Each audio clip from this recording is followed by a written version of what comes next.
இப்பொழுதும் சங்கீதம் 84 இந்த நாளிலே சங்கீதம் 84 எல்லாரும் எடுத்துக்கொள்ளுங்கள். எல்லாரும் அப்படி எழுதி எடுக்கலாமா? எழுதி நின்று எல்லாரும் சேர்ந்து இந்த சங்கீதத்தை நம்ம வாசிக்கலாம். வாசிக்க பார்க்கலாம். எல்லாரும் எழுப்புங்க. எல்லாரும் எழுப்பி நின்ற வண்ணமாக இந்த 84வது சங்கீதத்தை 12 வசனங்கள் இருக்கிறது. எல்லாரும் சத்தமாய் கொஞ்சம் சத்தமாக வாசிக்க பார்க்கலாம். Hallelujah. Stotram, stotram. Start. Asik.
ஆண்டவருடைய நாமம் மேம்படுவதாக. இந்த சங்கீதம் 84 வாசிக்கிறோம். அமரெல்லாம் உட்காருங்கள். சொல்லுங்கள்.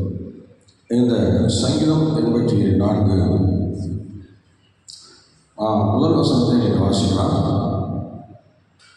சேனைகளின் கர்த்தாவே, உமது வாசஸ்தலங்கள் எவ்வளவு இன்பமானவைகள். சார், இதில் ஃபஸ்ட்டு எடுத்ததுமே வாசஸ்தலத்தை வந்துட்டு அருமையாக சொல்லுகிறார்.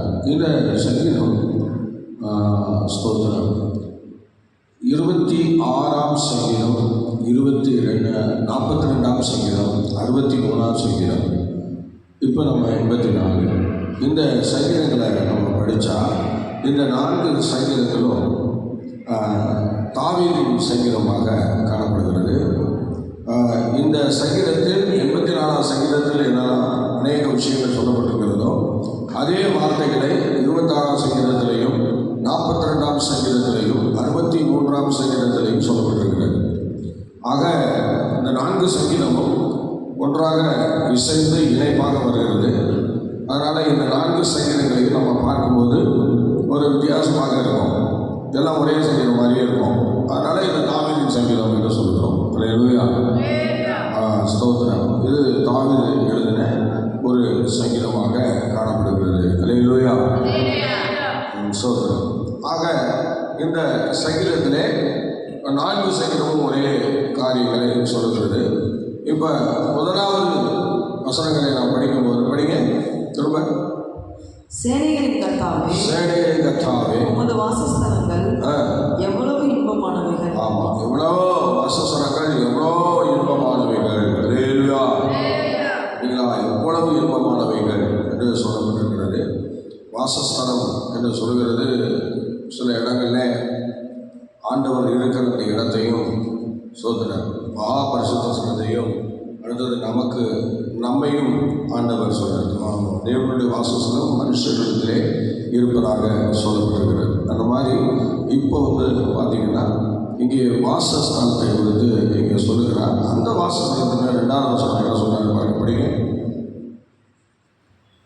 என் ஆத்துமா கர்த்தருடைய ஆலய பிரகாரங்களின் மேல், என் ஆத்துமா கர்த்தருடைய ஆலய பிரகாரங்களின் மேல் வாஞ்சையும் தவனமுமாய் இருக்கிறது. வாஞ்சையும் தவனமுமாய் இருக்கிறது. அல்லேலூயா. சொல்லுங்க, எப்படி இருக்கிறதா ஆலய அந்த அந்த வாஞ்சை கவனம் சோதரம். இங்கே கவனம் என்கிற வார்த்தை, கவனம் என்றால் ஏக்கம் என்ற அர்த்தம். சொல்ல பார்க்கலாம், என்னது? ஆமாம், அல்லது விருப்பம் சொல்ல பார்க்கலாம், அல்லது விருப்பம் என்று சொல்லலாம். ஒன்று ஏக்கம், அந்த கவனம் என்று சொல்லுகிற வார்த்தைக்கு ஏக்கம் அல்லது விருப்பம், அதை தான் தெரிவித்திருக்கிறார்கள். ஆகவே அந்த கவனம் என்று சொல்லுகிற அந்த வார்த்தை ஏக்கம் என்றும் விருப்பம் என்றும் சொல்லப்பட்டிருக்கிறது. அப்படி ஏக்கத்தோடு விருப்பத்தோடு நாம் தேவ சமூகத்தில் இருப்பது ஒரு பெரிய ஆசீர்வாதம். எல்லாராலும் முடியவில்லை. ஏன்னா இப்போ நிறைய பேருக்கு அந்த மாதிரி ஒரு வாஞ்சனை இல்லை. சோதனை ஆண்டவருடைய ஆலய பிரகாரங்கள் மேல் வாஞ்சியாக இருந்தால் எதுக்கு லேட்டாக வராங்க, எதுக்கு அதை விடுறாங்க யோசிச்சு பார்த்தீங்களா? அவங்க விட்டுறாங்க பார்த்தீங்களா? ஆலய வழிபாடுகளை விட்டு விடுகிறார்கள். ஆமாம், ஆண்டவருடைய இவரே நிறுவனக்காரர் சொல்லும்போது அநேகர் என்ன செய்கிறாங்களா? ஆராதனையை விட்டுடுறாங்க. சோதனை ஆண்டவரை தேடுறதை விட்டுடுறாங்க. சோதனை அதுபோல் நீங்களும் என்ன செய்யாதுங்க, விடாதிருங்கன்னு சொல்கிறேன். சோதனை அல்லேலூயா. அந்த மாதிரி அநேகருக்கு அந்த வாஞ்சை, அந்த கவனம், அந்த ஏக்கம், அந்த விருப்பம் அதெல்லாம் இருந்துச்சுன்னா அவங்க கர்த்தருடைய சமூகத்தை அலட்சியம் பண்ண மாட்டாங்க. அவங்க அதை கனப்படுத்தி கண்டிப்பாக அதுக்கு ஒரு முக்கியத்துவத்தை கொடுப்பாங்க. ஆனால் இப்போ கொடுக்க முடியல பாருங்க, கொடுக்க முடியாமல் தவிக்கிறாங்க. ஸ்தோத்திரம் ஸ்தோத்திரம். அது மாத்திரம் இல்லை, அடுத்த ஒரு வருஷம் படிக்கலாம், படிக்க பார்க்கலாம். சங்கீதம் 26:6 படிங்க.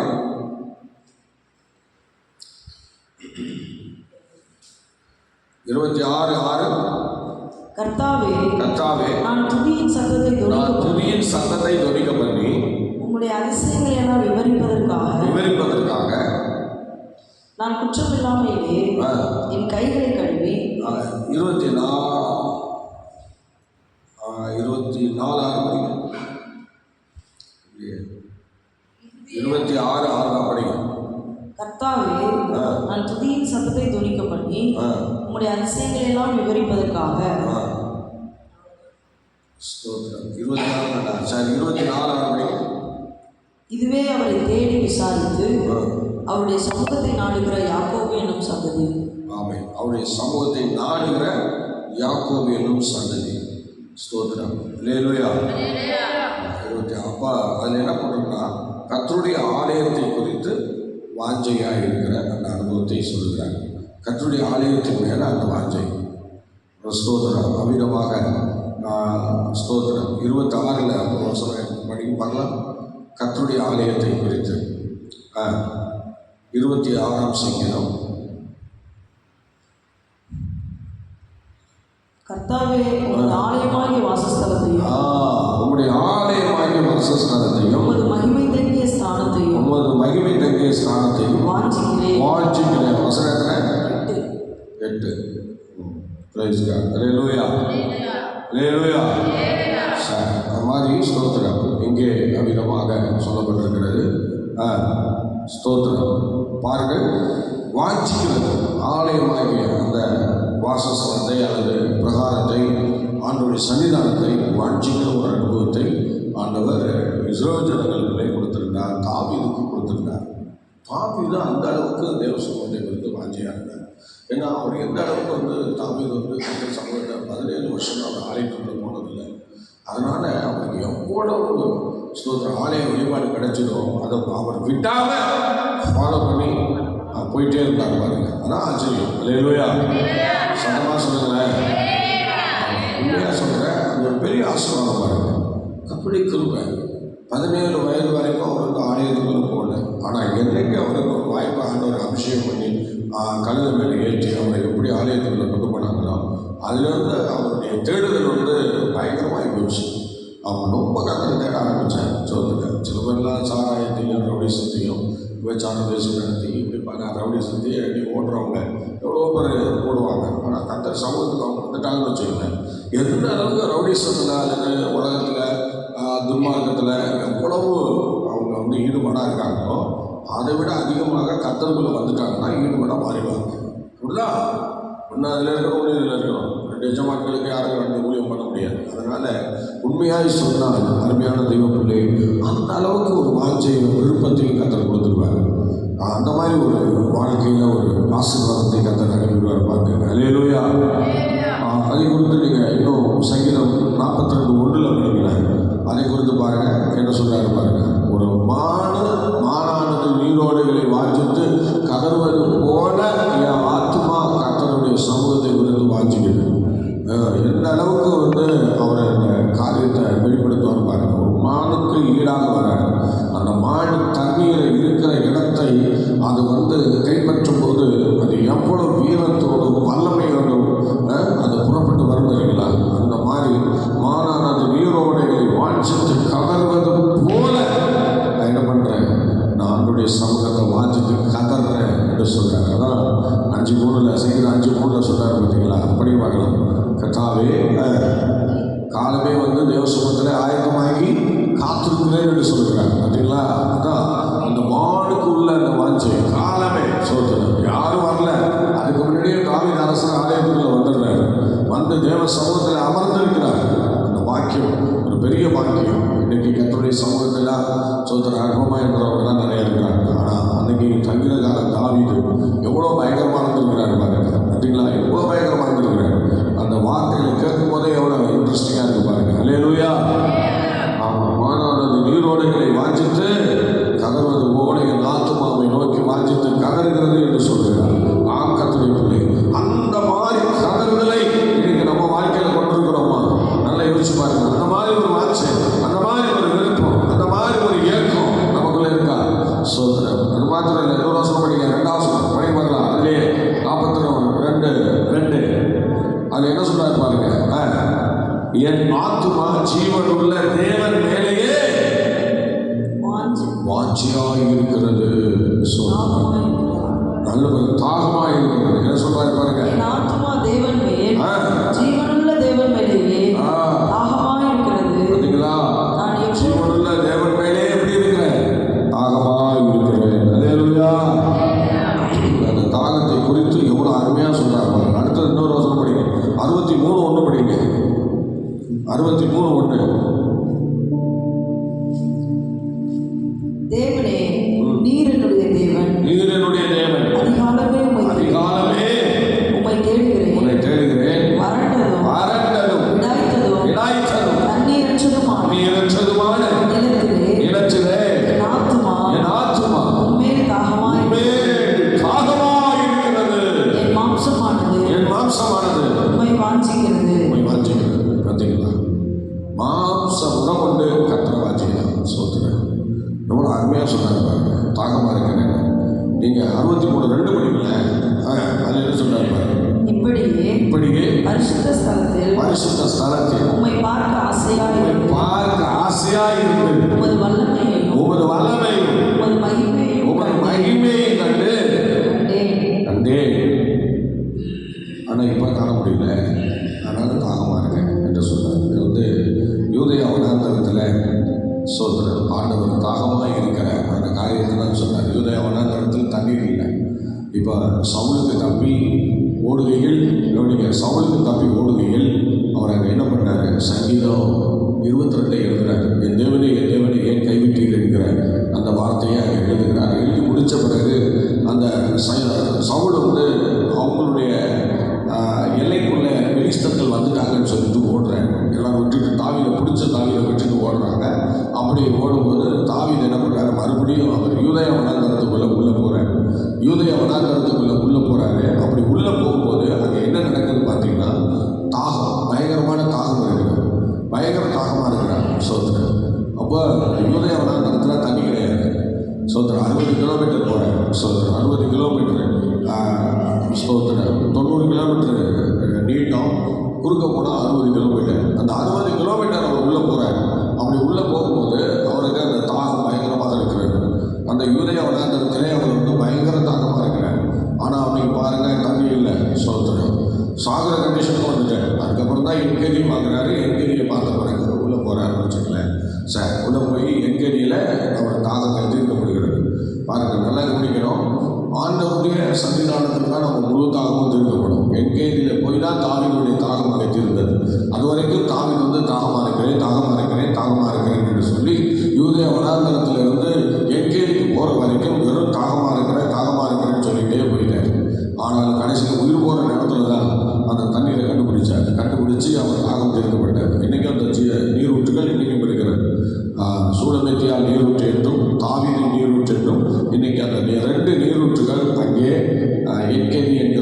இடத்துல இன்னைக்கும் இருக்கிறது. சுற்றுலா பயணிகள் போய் எல்லாம் பார்த்துட்டு வாங்கன்னு சொல்கிறாங்க.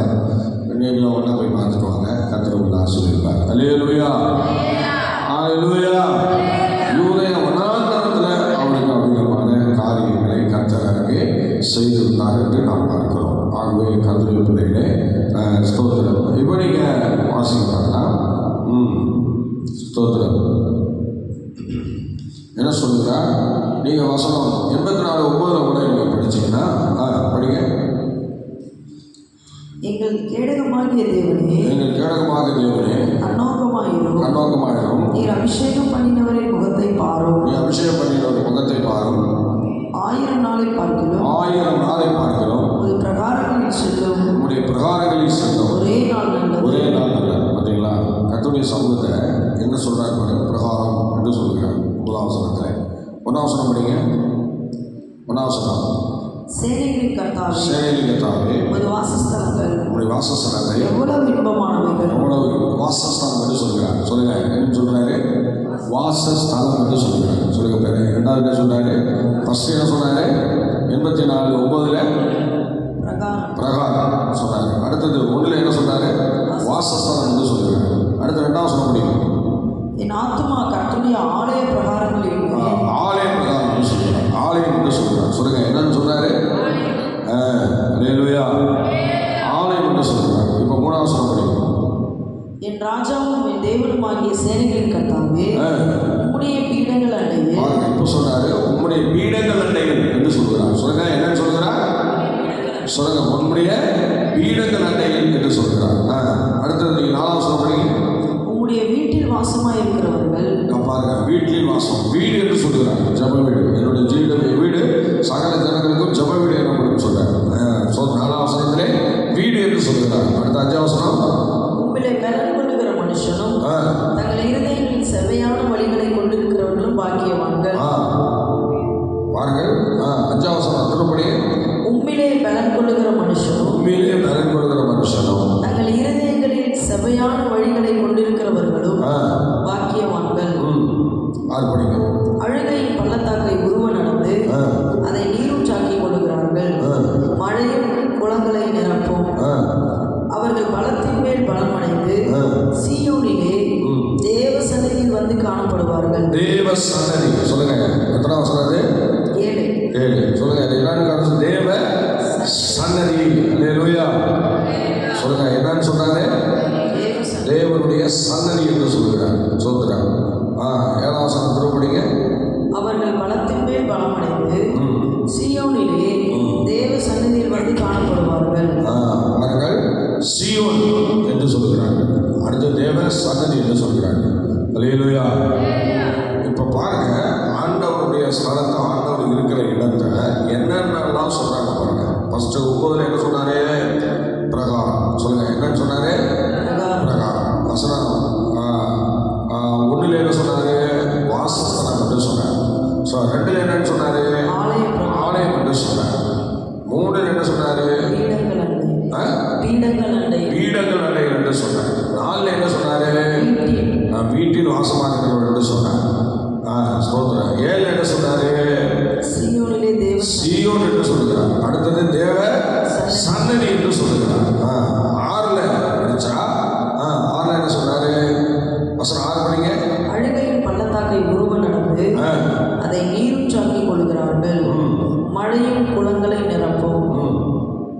அவ்வளோதான், முடிஞ்சு. பார்த்தீங்களா? ஒவ்வொரு வசனங்கள்லையும் அவர் ஸ்தோத்திரம் என்ன சொல்றாரு? 9 பிரகாரம், 1 வாசஸ்தலம், 2 ஆலயம், 3 பீடங்கள் அண்டைகள், 4 வீடு, 7 சீயோன், அதே 7 தேவ சன்னதி. ஒரு அலையில சொல்லுங்களேன். அந்த ஒரு 84ஆம் சங்கீதத்தில் ஆண்டவருடைய இடத்தை குறித்து அவ்வளவு வாஞ்சையாக சொல்லிக்கொண்டே இருக்கிறார். ஆண்டவர் தங்குகிற இடத்தை குறித்து அவ்வளவு சூழ்நிலை எப்படியெல்லாம் அவர் உருவாக்கி வச்சுப்பாரு பாருங்க. அல்லேலூயா. சத்தமாக சொல்லுங்க. இப்போ 84:10 படிங்க. 84:10 படிங்க. 1000 நாளை பார்க்கிறோம். 1000 நாளை பார்க்கிறோம். உமது பிரகாரங்களில் செல்லும். ஒரே நாள் நல்லது. அல்லேலூயா. பார்த்தீங்களா? 10 சொல்றாரு, ஒரே நாள் நல்லது. நீங்கள் சங்கீதம் 1:1 படிச்சீங்கன்னா படிங்க பார்க்கலாம், சீக்கிரம் படிங்க. 1:1 தான். துன்மார்க்கருடைய ஆலோசனை நடக்காம, பாவிகளோட வழியில நிற்காம, பரியாசக்கார உட்கார இடத்தெல்லாம் உட்காராம, கர்த்தருடைய வேதத்தில் பிரியமாயிருந்து. அதுதான் சொல்கிறேன். அவர் 10ஆம் வசனத்தில் சொல்கிற அந்த அனுபவங்களை பார்க்கிறோம். அடுத்து நீங்கள் படிங்க, எஸ்ரா 1:7 படிங்க. எஸ்ரா 1:7 சீக்கிரம் படிங்க. எஸ்ரா 1:7. எஸ்ரா நேபுகாத்நேச்சார் எருசலேமிலிருந்து கொண்டு வந்து தன் தேவனுடைய கோவிலிலே வைத்திருந்த கர்த்தருடைய ஆலயத்து பணிமுட்டுகளையும் கோரேஸ் ராஜா எடுத்து கொடுத்தான். அல்லேலூயா, சத்தமா சொல்லுங்க. ஒருத்த மூலமா அடமானம் வச்சதை இன்னொருத்த மூலம் ஆண்டவர் என்ன செய்யறாரு? எடுத்து கொடுக்க வைக்கிறார். வேற ஒருத்தன் அடமானம் வாங்கினா இன்னொருத்தன் அதை திரும்ப கொடுக்குறான். ஒரு அறிவு சொல்லுங்களேன். சரி, நியாயாதிபதி புஸ்தகம் 9ஆம் அதிகாரம் 46ஆம் வசனம் படிங்க. 46ஆம் வசனம் 9:46 சீக்கிரம் படிங்க. அதை சீகேம் துர்க்கத்து மனுஷர் எல்லாரும் கேள்விப்பட்ட போது அவர்கள் பேரித் தேவனுடைய கோவில் அரணுக்குள் பிரவேசித்தார்கள். ஸ்தோத்திரம். இப்போ பாருங்க, இங்கே தேவனுடைய கோவில் என்று சொல்கிறது இது நம்ம அட்ரஸ் இல்லை. ஸ்தோத்திரம். அடுத்து நீங்கள் எரேமியா 43:12 படிங்க.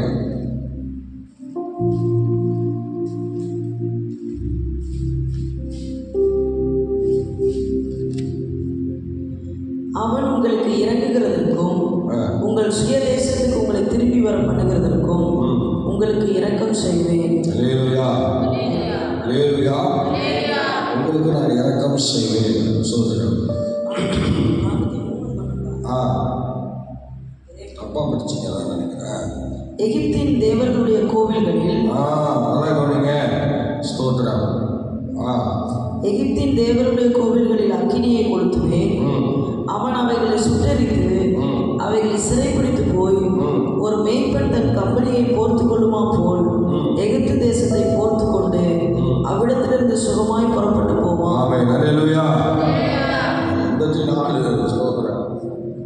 இதில் பார்க்கும்போது நான் வாசற்படியிலே காத்திருப்பேன், ஆலய வாசற்படியிலே நான் காத்திருப்பேன்னு சொன்னார்.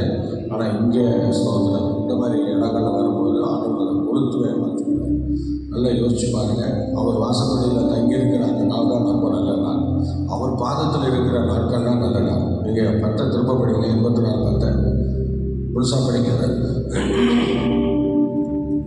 1000 நாளை பாருங்களும் உமது பிரகாரங்களில் செல்லும் ஒரே நாள் நல்லது. ஆகாமிய கூடாரங்களில் வாசமாயிருப்பதை பாருங்களும் என் தேவனுடைய ஆலயத்தின் வாசற்படியிலே காத்திருப்பதையே தெரிந்து கொள்ளுவேன் என்றார். சோதரன் அப்படிப்பட்டவங்கள ஆண்டவர் தனக்கு மனசுல வச்சு, ஆண்டவரை தனக்கு முன்பாக வச்சு அவங்க ஆசீர்வதிக்கிறார், உயர்த்துகிறார், மேன்மைப்படுத்துகிறார். ஆனால் இங்கே பார்க்கும்போது 2 ராஜாக்கள் 10:26 படிங்க. 2 ராஜாக்கள் 10:26 சீக்கிரம் படிங்க. 2 ராஜாக்கள் 10:26 ஸ்தோத்திரம். எடுங்கள டக்குனு எல்லாம் வசந்த எடுங்க, எல்லாரும் எடுங்க. பாகால் கோவில்களில் விக்கிரகங்களை கோவில்கள் என்று சொல்லுகிற எல்லாமே ஆண்டவருடைய ஆலயம் கிடையாது. அது ஸ்தோத்திரம் விக்கிரக சம்பந்தப்பட்ட இடங்கள் தான் அவர் கோயில் என்று சொல்கிறார். இதில் நம்ம கோயில் தான் பார்க்கணும். ஓசியா 8:14 படிக்கல. ஓசியா 8:14 ஓசியா 8:14 அதில் என்ன சொல்கிறார் பாருங்க. இஸ்ரவேல் தன்னை உண்டாக்கினவரை மறந்து கோவில்களை கட்டுகிறான். பார்த்தீங்களா, இந்த சாலமன் காலத்திலே இடம் விட்டான். சாலமன் காலத்தில் இடத்த விட்டு கொண்டாட்டி கட்டுறேன்னு சொல்லி வரிசையாக கோவில்களை கொண்டு வந்து சேர்த்துட்டான். பார்த்தீங்களா, சாலமன் வச்ச அந்த காரியம் தான். சாலமனால் வந்தது தான் பெரிய இஸ்ரவேல் ஜனங்களுக்கு பெரிய அழிவு. சோதரன் கொண்டாடி கட்டுறேன்னு கோவில்களை கொண்டு வரிசையாக கட்டினாங்க சோதனை. அதனால அந்த இஸ்ரவேல் ஜனங்கள் பாதிக்கப்பட்டாங்க சோதனை. ரொம்ப தேவனுடைய சாபத்துக்கும் கோபத்துக்கும் ஆளானார்கள். இது தாவீது ஸ்தோத்திர வாழ்ந்த காலங்களிலே இந்த மாதிரி காரியங்களுக்கு அவர் எந்த இதுவும் கொடுக்கல. ஆனால் சவுல் கூட எப்படியோ சமாளிச்சுட்டு வந்துட்டான். ஆனால் இவன் சாலமன் வந்த நாட்களில் அவன் ரொம்ப வேதனைக்குரியவனாக மாறிட்டான் சோதனை. அதனால் பொண்ணு கட்டுறது பிரச்சனை இல்லை, நீ விக்கிரகத்தை கொண்டு வந்தீங்கன்னா அது எவ்வளோ பெரிய சாபமாக இருக்கும் என்பதை இதில் தெரிஞ்சுக்கணும். ஆனால் சில பேர் இப்போ அப்படி தான் பண்ணுறீங்க சோதனை. கிறிஸ்தவனை இருந்து கொண்டு லவ் பண்ணுறதும் கல்யாணம் பண்ணுறதும் இப்படியெல்லாம் செய்யும்போது அது எவ்வளோ பெரிய பிரச்சனையில் கொண்டு போய் முடியுது பாருங்க சோதனை. நீ கோவில்களை கட்டினா என்று சொல்கிறாங்க. அந்த மாதிரி சில பேர் அதை செய்யாட்டாலும்